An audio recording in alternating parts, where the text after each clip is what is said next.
I'm Laura, and with me is Jeff. And welcome to our course, Introduction to Ethical Hacking. We have a series of modules that will teach you all about ethical hacking, rather, all that you need to manage. This is an introductory module, and in this module, we will be introducing you to various concepts on ethical hacking. We will be talking about vulnerabilities, exploits, defense strategy, penetration testing, and pen test types and methodology. We will also talk about vulnerability management, incident management, and security policy development. Lots to talk about. Yeah, Yes. so this will be a really fun series of modules. You're going to hear the word hacking quite often, and you also, you've heard about ethical hacking among academic and IT departments, perhaps. Let me start with briefly explaining the terms hacking and ethical hacking. Now, in most cases, it's about posting unwanted contents on websites, stealing data, etc. The moment we hear about ethical hacking, it implies that there is something unethical in hacking, right? You can't have one without the other. So you need to understand these two types of hacking. Now, conceptually, both are the same, but it is the intent that makes all the difference. So let me first explain to you the difference between them. In fact, I'll let you start it out, Laura. Okay, I'll get it going. Now, hacking is the skill of exploring various security breaches. There are many hackers around the world, but only a few are well known. It is important to know that not all hackers are identical. Each hacker may have different motives, techniques, and abilities. Though we don't appreciate what they do, it is important to know about them, what they do, and how they do it. And hackers are curious about knowing new things, brave about taking steps, and are often very sharp-minded. Hacking is an art as well as a skill, and most people associate hacking with breaking the law, so those who engage in hacking activities are considered to be criminals. And why do we say this? It's because their intent is bad. They cause damage, loss, and a whole lot of things. So, yeah, excellent setup. So let's go back to the definitions. Ethical hacking is testing the resources for a good cause and for the betterment of technology. Technically, ethical hacking means penetration testing. It's focused on securing and protecting IT systems. So in essence, ethical hacking focuses on performing security analysis. So ethical hackers carry out their job in a planned manner, looking for vulnerabilities and analyze the security preparedness of an organization to face or deal with security attacks. So let me reiterate that unethical hackers are malicious in intent, and they are threats to an organization's information security. They could be a threat to society at large as well, by definition. Correct, yeah. And hacking concentrates on exploits and vulnerabilities. Now, what then is a vulnerability and what is an exploit? A vulnerability is a weak link in the software, settings, etc., through which, if not fixed early, someone can get access to the computer, application, and/or network and can cause damage. It could be software related, operating system related, through a third-party package installed, or a flaw in the network. Exploit code is written to exploit the weak link. Right, and an exploit could be a piece of software, or it could be a technology. It could even be data that can impact the computer. The point is, it's capable of making use of a vulnerability to gain unauthorized access to a network or a computer. It could then cause denial of service, steal sensitive information, or cause temporary or even permanent damage, right? So hackers look for vulnerabilities so that they can gain entry into the system. Now, if the exploit is a software, how big do you think that would be? It's very normally a very small piece of code or script. Now, this code or script scans the computer and tries to identify vulnerabilities. Now, most often, Laura, hackers get code from others and experienced hackers create their own code. So do you think programming skills are really necessary to be a hacker? Not really, not at all. You have plenty of software with exploits available on the net and in the gray market, and you can use them without much help. It's not that hard at all.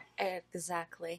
Now, attacks on a machine are often carried out via an exploit, and an attack occurs when a system is compromised based on a vulnerability.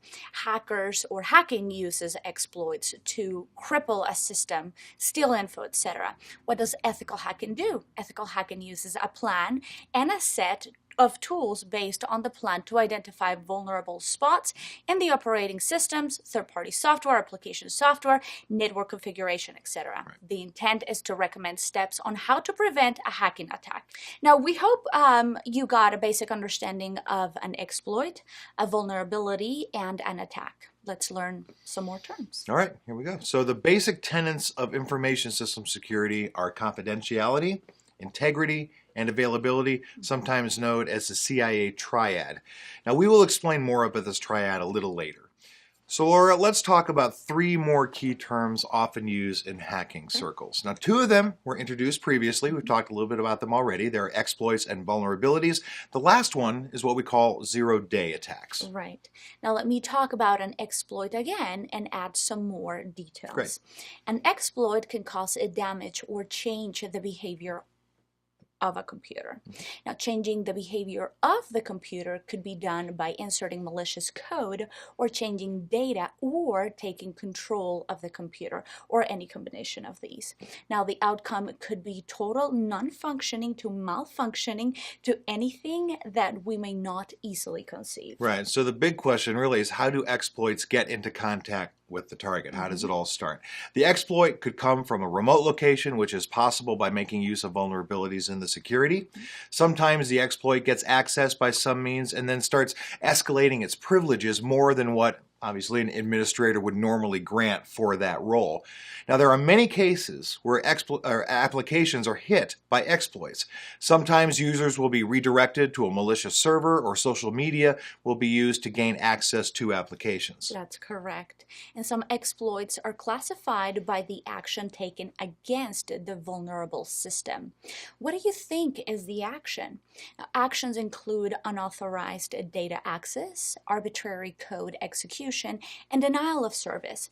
Exploits find their way into the system and then work their way to gain super user access. Super. Yes. Now, we should note that exploits have defined purposes. In general, they are malicious in intent. So as soon as an exploit gets published, people work to fix the issue related to the vulnerability itself. So once a patch with a fix is available, almost all users apply the patch, make the exploit obsolete, and at least in their context, in their own little world. So some hackers don't publish their exploits, at least not until they are identified and a patch has been made available. Exploits that have not been published are called zero-day exploits. Now, naive hackers, if there is such a thing, try hard to get their hands on such exploits instead of writing their own, and these hackers often called script kiddies. Script kiddies, interesting. Yeah. Now, let me explain further about vulnerability. Vulnerabilities could potentially be 1 or 2 or all of the 3 elements of the CIA triad. To impact, there must be a vulnerability, a way for the attacker to gain access through the vulnerability, and the ability for the attacker to exploit after gaining access. To be able to exploit a weakness, the attacker must have a tool or technique to attack a specific vulnerability. Right. And this vulnerability is also known as attack surface. Vulnerability management is a continuous practice, right? It involves scanning for vulnerabilities, classifying them, putting steps in to remediate them, and then working to mitigate the risk due to vulnerabilities. So a vulnerability can pose a risk to the organization, and the organization works to remediate and or mitigate it. Now, if there is a mechanism to exploit a vulnerability, it is called an exploitable vulnerability. Makes sense. What then is a window of vulnerability? Well, it's the time from identifying a vulnerability till a patch or a solution has been identified or the attacker has been neutralized, and often those windows are very small. That's correct. An exploit that is not known is a zero-day exploit. An attack by an unknown exploit, it's called a zero-day attack. The issue could be there as the developers could not address it for some reason. It is called zero-day as the developers don't have time to fix the vulnerability before the attack. They have not had time to get it ready before the attack, so they literally have zero time. However, they can work on it once they are aware of the attack and release a patch. Once you have a patch, it is no longer a zero-day exploit. Yeah. It so happens that once people find a zero-day attack, they normally inform the product company or government so that prerequisite steps can be initiated to prevent cyber warfare.